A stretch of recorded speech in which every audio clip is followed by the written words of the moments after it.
What is speed, रफ्तार। What is velocity, रफ्तार। जब दोनों ही रफ्तार है तो what's the difference. Okay guys, तो सबसे पहले चलते हैं स्पीड एंड वेलोसिटी की डेफिनेशन की तरफ। स्पीड एंड वेलोसिटी की डेफिनेशन स्टार्ट करने से पहले मैं आपसे रिक्वेस्ट करना चाहूंगी कि आप मेरी डिस्टेंस एंड डिस्प्लेसमेंट की वीडियो को जरूर वॉच कर लें, ठीक है। डिस्टेंस एंड डिस्प्लेसमेंट अगर आपको क्लियर आउट होगा तभी आपको speed and velocity clear out हो सकेगा, क्योंकि ये वाला टॉपिक डिपेंड करता है डिस्टेंस एंड डिस्प्लेसमेंट के टॉपिक पर। Okay, speed is the rate of change of distance measuring how fast an object move without considering direction. Speed किसे कहते हैं? आप ए से बी पॉइंट तक जाने के लिए डिस्टेंस कितनी रफ्तार से कवर कर रहे हैं उसे क्या कहते हैं? स्पीड। इसमें डायरेक्शन का कोई रोल नहीं होता। जिस तरह डिस्टेंस में डायरेक्शन का कोई रोल नहीं होता था, इसी तरह स्पीड में डायरेक्शन का कोई रोल नहीं होता, ठीक है। आप ए पॉइंट से बी पॉइंट तक डिस्टेंस कितना कवर कर रहे हैं, कितनी स्पीड से, कितनी रफ्तार से कवर कर रहे हैं, उसे कहते हैं स्पीड।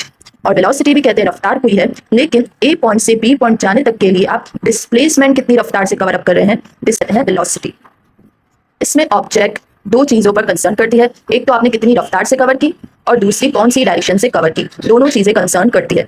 जिस तरह डिस्टेंस में डायरेक्शन का कोई रोल नहीं होता था, इसी तरह स्पीड में भी डायरेक्शन का कोई रोल नहीं है। जिस तरह डिस्प्लेसमेंट में डायरेक्शन का रोल होता था, ठीक है, डायरेक्शन मस्ट होती थी, इसी तरह वेलोसिटी में भी डायरेक्शन मस्ट है, रफ्तार के साथ साथ डायरेक्शन भी, ठीक है।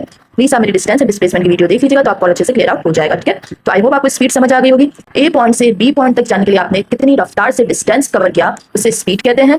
ए पॉइंट से बी पॉइंट तक जाने के लिए कितनी रफ्तार से आपने और कौन सी डायरेक्शन में आपने डिस्प्लेसमेंट कवर किया उसे कहते हैं velocity. Is that clear to all of you? Okay, तो अब हम दोनों की नेचर देख लेते हैं, ठीक है। नेचर ऑफ स्पीड है scalar quantity.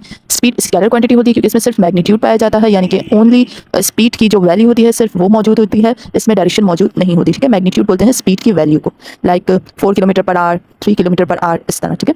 Nature of velocity है वेक्टर क्वांटिटी, क्योंकि इसमें मैग्नीट्यूड के साथ साथ डायरेक्शन भी मौजूद होती है, ठीक है। Magnitude again quantity of speed कहते हैं, क्वांटिटी ऑफ वेलोसिटी यानी कि 4 किलोमीटर पर आवर, बट इसमें डायरेक्शन भी होती है east west etcetera. Okay, next है formula of speed, distance divided by time, यानी कि आपने डिस्टेंस जितना कवर किया उसको डिवाइड कर देंगे हम जितने वक्त में आपने कवर किया, ठीक है। तो आपके पास वैल्यू आ जाएगी स्पीड की। वेलोसिटी का फॉर्मूला है डिस्प्लेसमेंट अपॉन टाइम, यानी कि आपने जितना डिस्प्लेसमेंट कवर किया उस और कितने वक्त में कवर किया, डिस्प्लेसमेंट को आपने कितने वक्त में कवर किया उसे डिवाइड कर देंगे तो आपके पास वैल्यू आ जाएगी वेलोसिटी की, ठीक है। अगर हम बात करते हैं यूनिट्स की, तो यूनिट दोनों के सेम होते हैं, मीटर पर सेकेंड। लास्ट में हम एक एग्जांपल देख लेते हैं ताकि अच्छे से आपको ये टॉपिक क्लियर आउट हो जाए। ऑब्जेक्ट ट्रैवलिंग 100 किलोमीटर इन 2 आवर्स। कोई ऑब्जेक्ट है जो कि 100 किलोमीटर का जो फासला है, ठीक है, वो 2 घंटे में कवर करे, ठीक है। फासला मैंने आपको बताया था, फासला हम डिस्टेंस को भी कहते हैं और डिस्प्लेसमेंट को भी कहते हैं। तो अब ये दोनों फासले का फर्क सिर्फ और सिर्फ डायरेक्शन की वजह से आपको पता चलेगा, ठीक है।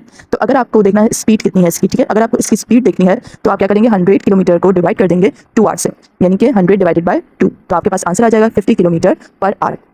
इसमें कोई डायरेक्शन नहीं है, तो ये क्या कहलाएगी स्पीड। अगर आप इसकी वेलोसिटी देखते हैं तब भी आप 100 को डिवाइड कर देंगे 2 से, बट इसमें आपके पास डायरेक्शन गिवन होगी, जैसे कि ईस्ट, ठीक है। इसमें आपको डायरेक्शन नजर आ रही है ईस्ट, तो ये आपकी वेलोसिटी है। अगर डायरेक्शन गिवन है तो वेलोसिटी है, अगर डायरेक्शन गिवन नहीं है तो स्पीड है। सिंपल। थैंक यू, हाफिज़।